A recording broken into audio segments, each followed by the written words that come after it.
어버이 주일을 맞이했습니다. 자녀는 부모를 공경해야 합니다. 출애굽기 20장에 보면 믿는 자의 생활의 지침인 10계명에서 분명하게 말씀하시죠. 내 부모를 공경하라. 그리하면 너의 하나님 나 여호와가 내게 준 땅에서 내 생명이 길리라.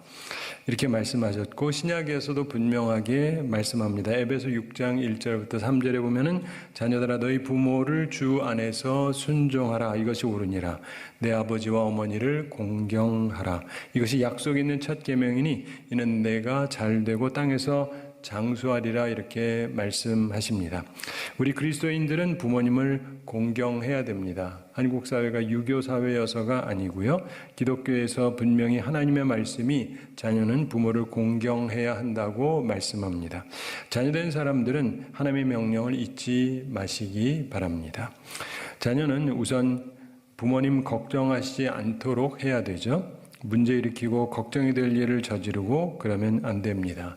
그리고 더 나아가서 부모님을 기쁘시게 할 수 있는 자녀가 되어야 합니다. 좋은 이름 내는 것이 효도다. 이건 성경도 비슷한 맥락을 가지고 있습니다. 요셉이 당시 세계 최고의 나라 애굽에서 총리가 되었습니다. 이것이 그의 아버지 야곱에게 큰 기쁨이 되었습니다. 요셉이 총리가 되어서 세상을 구원한 것은 자기 사명을 다하면서 크게 효도한 대표적인 사건이 되는 것입니다. 성경에 보면 특별히 귀한 이름을 얻은 여인들도 있습니다. 그 중에 성경 66권 가운데 제목이 된 두 여인이 있습니다. 룻과 에스더입니다. 에스더는 이스라엘 여인이고 룻은 이방 여인입니다. 근데 이방 사람인데 이름에 오른 여인, 그야말로 딱 하나 룻이라고 하는 여성입니다. 그만큼 중요한 의미를 담고 있습니다. 우리 한국 사람들은 혈통적으로 유대인들이 보기에는 이방인입니다.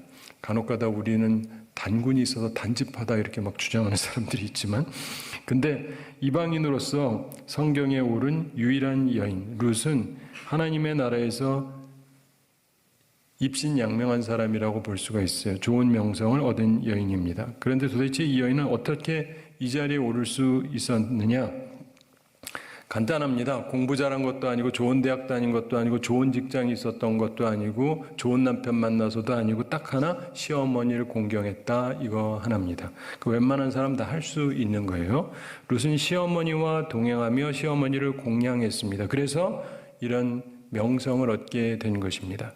어버이 주일을 맞이하면서 여성으로서 최대의 효가 시어머니를 공경하는 것이라고 하는 걸 깨닫는 며느리들이 되시기를 바랍니다. 그래서 오늘은 시어머니와 동행하라 이런 제목으로 말씀을 나누겠습니다. 시어머니는 자기를 낳아준 어머니가 아닙니다. 키워준 분도 아니고 본래 남이죠. 시어머니와 동행하라 이 말씀은 결국 장인하고 동행해라 혹은 남의 부모와 동행해라 이런 말하고 비슷한 맥락이라고 볼 수가 있습니다. 자기 부모를 공경하는 것은 너무 당연한 일이죠. 더 나아가서 시어머니까지 공경하는 사람이 하늘나라에서 큰 사람이라는 것을 기억하시기 바랍니다. 오늘 성경 본문에 보면 두 며느리 이야기가 나옵니다. 그들을 통해서 자녀로서 바람직한 모습을 생각해 보게 되기를 원하는데 오르바와 이 룻이라고 하는 두 여인을 비교해 보면서 우리의 모습을 점검해 보기를 바랍니다. 참고로 이 두 여인 모두 다 그래도 좋은 며느리들입니다. 그런데 단순히 착한 며느리하고 좋은 명성을 얻게 되는 며느리의 차이점을 이 둘 사이에서 찾아볼 수가 있습니다. 우선 오르바를 보도록 하겠습니다. 이 착한 며느리기는 해요. 그러나 특별한 하나님의 은총까지는 얻지 못합니다. 그걸 생각해 보겠고, 이 오르바와 시어머니의 작별에 세 가지 단계가 나타나는데 오르바의 모습은 최후의 테스트에서 실패하는 사람의 모습입니다. 난 어떤가 한번 점검해 보시기 바랍니다. 오르바는 첫 단계에서는 성공합니다. 첫 단계는 함께 나서는 것입니다. 시어머니가 가는 곳으로 함께 나섭니다. 룻기 1장 7절에 그 내용이 나옵니다. 그의 남편이, 이분의 남편이 죽었어요. 근데 시어머니가 다른 나라로 가는데 함께 동행합니다. 이거 쉽지 않아요. 참 착한 며느리입니다. 자기 부모 친척이 있는 고향을 떠나서 시어머니하고 함께 갑니다. 굉장히 착한 며느리예요. 오르바는 두 번째 단계에서도 성공을 합니다. 둘째 단계는 결심에 대한 확인입니다. 시어머니가 돌아가라 그랬더니 자신의 결심을 확고하게 말하면서 따라갑니다. 함께 동행하는 며느리를 보면서 이 시어머니도 참 착한 시어머니니까 이 착한 시어머니 나오미가 돌아가라 이렇게 권고를 합니다. 그러나 오르바는 자신의 결심을 다시금 확실하게 말합니다. 시어머니와 함께 하겠다고 말합니다. 1장 10절에 그 내용이 나오는데요. 어머니와 함께 어머니의 백성에게로 돌아가겠나이다 이렇게 말합니다. 정말 착한 며느리입니다. 얼마나 마음이 고운 사람입니까? 그러나 오르바는 세 번째 단계에서 실패를 합니다. 계속 동행해야 하는데 돌아섭니다. 시어머니가 다시금 강권합니다. 돌아가라고 말합니다. 그러자 이번에는 더 이상 동행하려고 하지 않고 돌아섭니다. 14절 함께 읽어보겠습니다. 그들이 소리를 높여 다시 울더니 오르바는 그의 시어머니에게 입맞추되 룻은 그를 붙쫓았더라. 아멘. 14절 중반에서 오르바는 그 시모에게 입맞추되 이렇게 말씀하죠. 작별의 인사를 드렸다 이런 얘기입니다. 오르바는 그래도 참 착한 며느리가 맞습니다. 그래도 시어머니하고 동행했고 굳은 결심으로 함께 했습니다. 그러나 최후의 그 결심이 흔들립니다. 그래서 방향을 바꿨습니다. 오늘 성경 말씀은 이 두 이방 여인이 그래도 아름다운 며느리로 살았다는 것을 가르쳐 줍니다. 오르바는 그래도 착한 며느리입니다. 시어머니하고 울면서 아쉽게 헤어집니다. 오르바의 미래는 어떻게 되었는가 성경은 언급하고 있지 않습니다. 따라서 그 다음에 대한 평가는 하지 않도록 하겠습니다. 단지 우리는 성경에 아름답게 이름을 기록한 룻의 시어머니에 대한 사랑 이것을 이제 보게 되기를 원하는데요. 참으로 룻은 보통 만나기 참 어려운 그런 며느리입니다.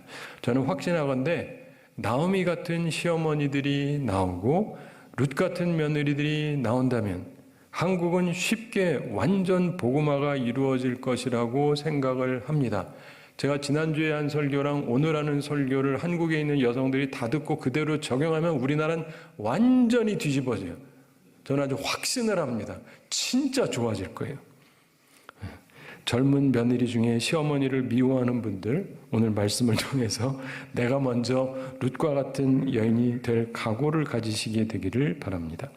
물론 자신의 부모님은 당연히 사랑하고 공경해야 되지만 더 나아가 남편의 부모님도 공경하는 착한 며느리들이 되시기를 바랍니다. 이런 실천이 이루어질 때 한국 사회에서 여성들이 참으로 빛과 소금이 될 것이라고 저는 믿습니다. 룻은 성경에서 명성을 얻은 여인이었습니다. 즉 좋은 명성을 얻은 며느리였습니다. 과연 어떤 여성이 하나님 나라에서 좋은 명성을 얻게 되는지 룻을 통해서 우리가 알아보게 되기를 원합니다. 룻에게는 세 가지 중요한 특색이 있었습니다. 첫째, 의무를 초과한 공경입니다. 의무를 초과한 공경. 본문 17절 보십시오. 17절 함께 읽어보겠습니다. 어머니께서 죽으시는 곳에서 나도 죽어 거기 묻힐 것이라. 만일 내가 죽는 일 외에 어머니를 떠나면 여호와께서 내게 벌을 내리시고 더 내리시기를 원하나이다 하는지라. 아멘. 자, 이 룻이 말을 하는데 어머니께서 죽으시는 곳에서 나도 죽어 거기 묻힐 것이라. 만일 내가 죽는 일 외에 어머니와 떠나면 여호와께서 내게 벌을 내리시고 더 내리시기를 원하나이다 이렇게 말하잖아요. 이건 정말 의무를 초과한 공경입니다. 여러분은 뭐 말이야 그럴지 모르지만 말이라도 이런 말하는 사람은 한 명도 없습니다. 얼마나 놀라운 고백입니까? 룻은 의무를 초과한 공경의 자세를 가졌습니다. 하나님 앞에서 그 생각이 참으로 아름다운 여인이었습니다. 바로 그런 여인이기 때문에 하나님께서 그 이름에 명성을 부여하셨던 것입니다. 룻에게 발견되는 두 번째 특색은요, 흔들리지 않는 좋은 결심이에요. 좋은 결심을 하면 이 여인은 흔들리지가 않습니다. 사람이요, 때로 좋은 마음을 품을 수 있어요. 결심할 수도 있습니다. 그러나 작심삼일이라는 말처럼 며칠 지나고 나면 그 결심이 흔들리곤 합니다. 또 상황이 달라지면 또 흔들리고, 함께 가던 오르바가 자기 민족에게 돌아가라고 하는 것을 봤습니다. 결국 돌아가죠. 그리고 룻은 그걸 보면서도 자기 결심은 흔들리지가 않습니다. 본문 17절 후반을 보십시오. 룻이 말합니다. 만일 내가 죽는 일 외에 어머니와 떠나면 여호와께서 내게 벌을 내리시고 더 내리시기를 원하나이다. 이렇게 스스로를 저주하는 맹세까지 합니다. 그래서 시어머니가 받아들입니다. 18절 함께 읽어보겠습니다. 나오미가 룻이 자기와 함께 가기로 굳게 결심함을 보고 그에게 말하기를 그치니라. 아멘. 세상에 시어머니를 평생 모시지 않으면 저주를 받기를 원한다고 맹세하면서 자신을 저주하는 사람 보셨습니까? 룻은 아주 아름다운 다짐을 하는 여인이었습니다. 간혹 아름다운 결심을 하는 착한 여성들도 있기는 해요. 많진 않지만 그러나 중간에 흔들리는 사람들이 대부분입니다. 이런저런 이유로. 그래서 여자의 마음은 갈대와 갓도다라고 누가 그랬는데 그러나 룻은 달랐습니다. 보통 여성이 아니었거든요. 선한 일에 대해서, 선한 결심에 대해서는 흔들리지 않는 결심을 보입니다. 영국에서 유명한 그 수상을 지냈던 마가렛 대처 여사가 있죠. 이분이 자기가 받은 가정교육에 대해서 이런 말을 했습니다. 자기 아버지한테 어떤 일 해도 좋으냐고 허락받으려고 물을 때 아버지가 반드시 왜 그러냐고 동기를 물어보셨대요. 그래서 뭐 다른 아이들도 다 그렇게 하거든요. 그러면 아버지는 어김없이 안 된다 그랬다는 거예요. 남들도 다 하는데 좀 허락해 주면 안 돼요? 안 된대요. 그런데 자기가 이게 참 좋은 일이라고 믿기 때문에 그렇게 하려고 한다. 그러면 언제나 또 승낙을 해줬다는 거예요. 아무 생각 없이 따라가지 말고 네가 생각하고 네가 생각해서 옳은 걸 하라는 거였죠. 그래서 아버지의 영향을 크게 받았고 그래서 지금도 참 감사하게 생각한다. 이런 얘기를 이분이 한 적이 있습니다. 그냥 남들이 하니까 하는 거는요. 항상 중간에 흔들흔들거립니다. 그러나 자신이 정말 이게 옳은 일이다, 좋은 일이다 이렇게 믿고 있던 것을 이룩하기 위해서 나아가는 사람들의 삶은 아름답게 만들어지는 것입니다.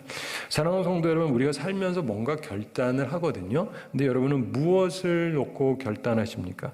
무슨 뜻을 꺾지 않습니까? 정말 좋은 뜻을 세우고 그 뜻만큼은 절대로 꺾지 않고 살아가고 있는가? 룻은 시어머니 공경에 대해서 결단하고 그 뜻을 꺾지를 않았습니다.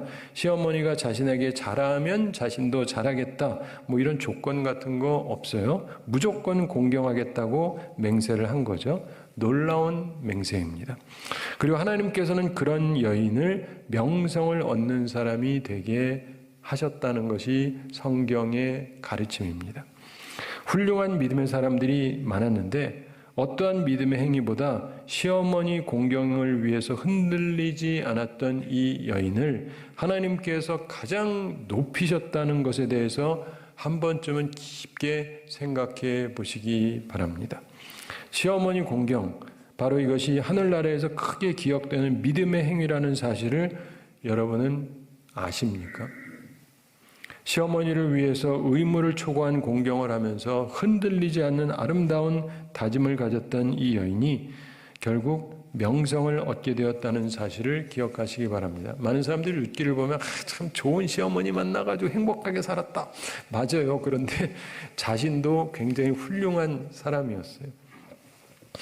룻에게서 발견하게 되는 세 번째 특색은 사랑의 실천입니다. 사랑의 실천. 룻은 시어머니를 공경하기 위해서 힘써 일하면서 시어머니를 공경했습니다. 말은 할 수 있는데 실제 실천하는 건 결코 쉽지가 않죠. 홀로 먹고 살기도 힘든데 나이든 시어머니까지 공양한다? 이건 결코 쉬운 일이 아닙니다. 그러나 룻은 사랑을 실천하던 여인이었습니다. 자기 어머니도 잘 공양하지 않는 이 세상에서 룻의 아름다운 사랑의 실천의 모습은 참으로 귀감이 되는 모습입니다.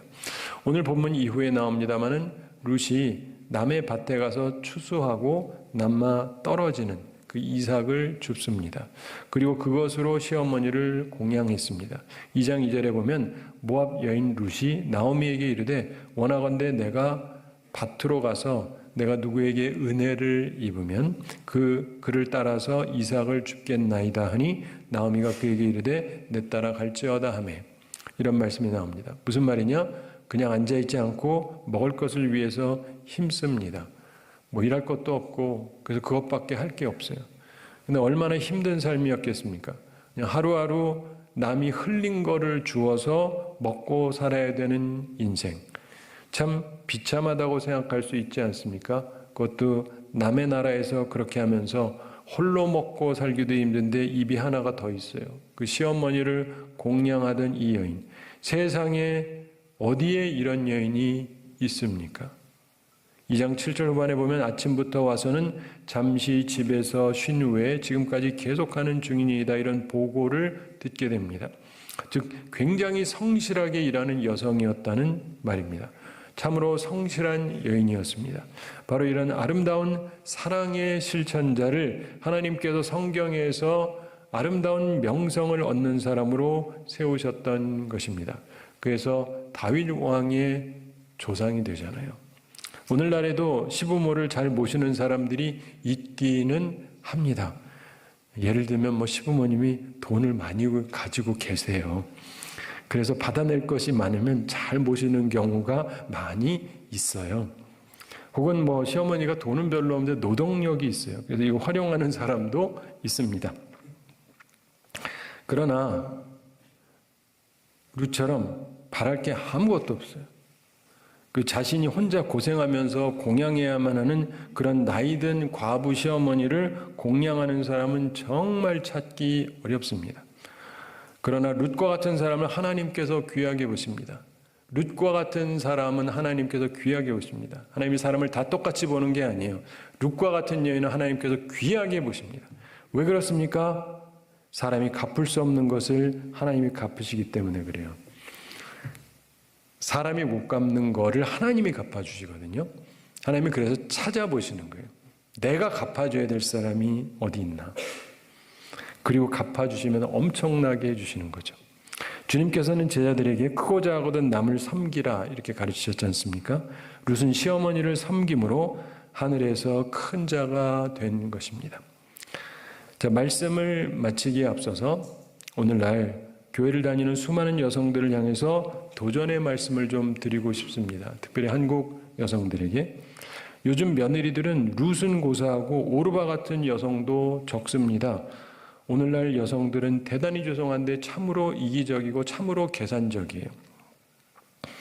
어느 농장에 큰 소동이 일어났습니다. 주인이 달려가 보니까 매에게 야만스럽게 공격당하고 있는 암탉이 있었어요.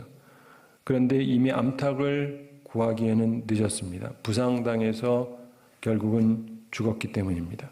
그런데 다른 닭은 모두 안전한 헛간으로 도망가는데 왜 이 암탉은 도망가지 않고 거기서 죽었는가?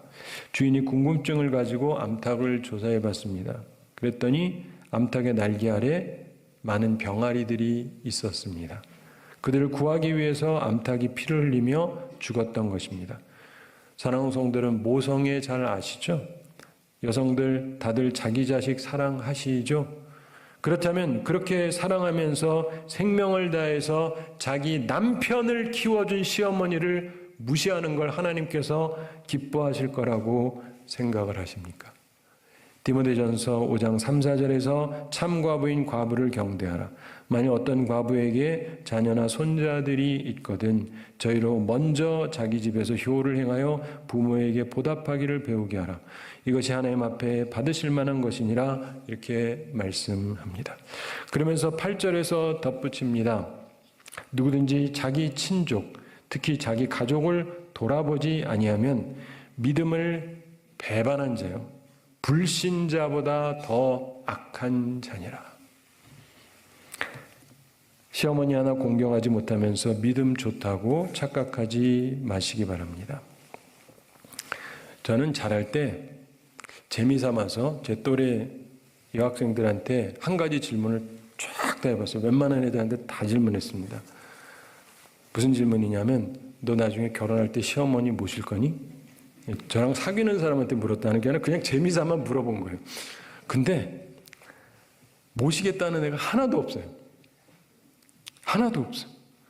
수많은 사람한테 물어봤는데 제 주변은 거의 다 믿는 사람들이요. 제가 교회를 다니고 그러니까.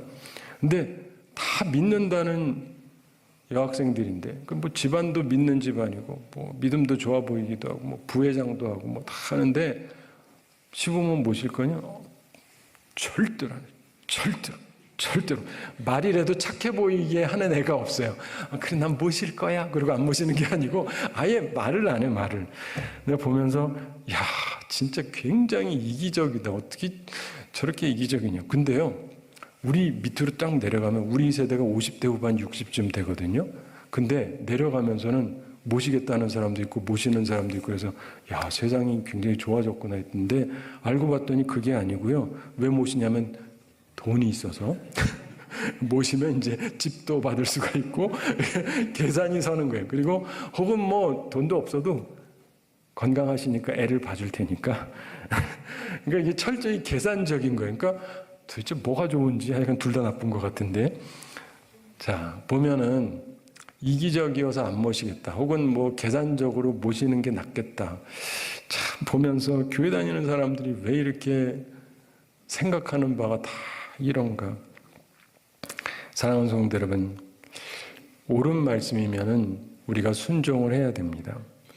말씀으로 스스로를 점검해서 스스로 옳은 삶을 사시기 바랍니다. 사랑하는 성도 여러분, 제발 이기적으로 살지 마시고 계산적으로 살지 마시기 바랍니다.